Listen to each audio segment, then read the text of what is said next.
Assalamualaikum teman-teman, saya Neni Agustina dari jurusan Ilmu Komunikasi UIN Suska Riau. Di video ini, kita akan membahas aspek komunikasi verbal dan nonverbal dalam retorika. Kita mulai dari bab pertama.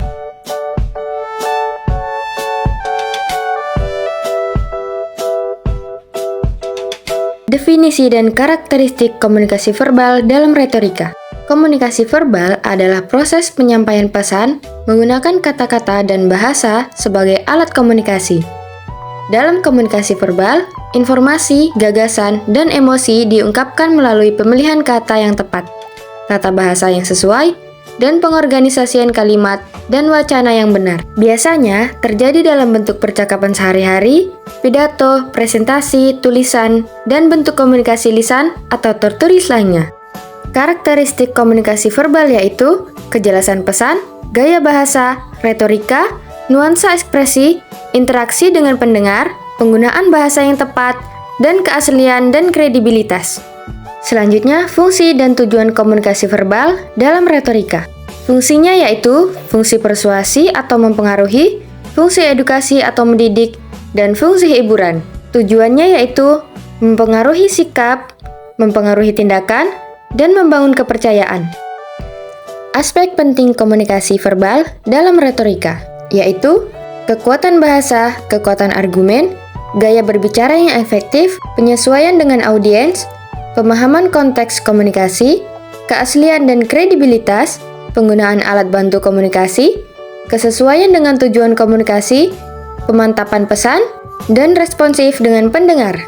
Selanjutnya, strategi dan teknik komunikasi verbal dalam retorika. Penggunaan logika dan reasoning, penggunaan persuasi emosional, penggunaan retorika bahasa tubuh, penggunaan bahasa yang kuat, penggunaan pertanyaan dan responsif terhadap pendengar, penggunaan struktur organisasi yang efektif, penggunaan retorika kredibilitas, penggunaan retorika emosional, penggunaan pertanyaan retorikal, dan penggunaan humor. Selanjutnya yaitu bab kedua. Definisi dan ciri-ciri komunikasi nonverbal. Komunikasi nonverbal dalam retorika merujuk pada penggunaan ekspresi wajah, gerakan tubuh, bahasa tubuh, kontak mata, postur, nada suara, jarak sosial, penampilan fisik, dan tanda-tanda nonverbal lainnya untuk menyampaikan pesan yang mendukung atau melengkapi komunikasi verbal dalam retorika. Ciri-cirinya yaitu ekspresi wajah, gerakan dan bahasa tubuh, kontak mata, postur tubuh, nada suara, dan jarak sosial.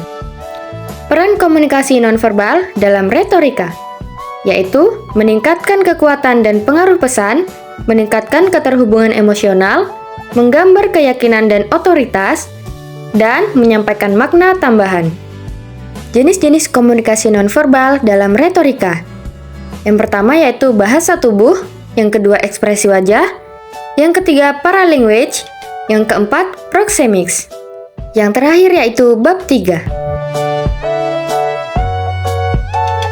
Interaksi dan keterkaitan antara komunikasi verbal dan nonverbal. Interaksi dan keterkaitan antara komunikasi verbal dan nonverbal dalam retorika sangat penting untuk memahami pesan yang disampaikan secara efektif. Komunikasi verbal dan nonverbal saling mempengaruhi dalam proses retorika, dan penggunaan yang tepat dari keduanya dapat memperkuat pesan yang ingin disampaikan. Pentingnya keselarasan komunikasi verbal dan nonverbal. Keselarasan antara komunikasi verbal dan nonverbal sangat penting dalam retorika karena mempengaruhi pemahaman dan dampak pesan yang disampaikan kepada pendengar atau audiens. Berikut adalah beberapa alasan mengapa keselarasan ini sangat penting, yaitu konsistensi pesan, kekuatan persuasi, pemahaman yang lebih baik, dan keaslian dan kepercayaan. Sekian dan terima kasih teman-teman.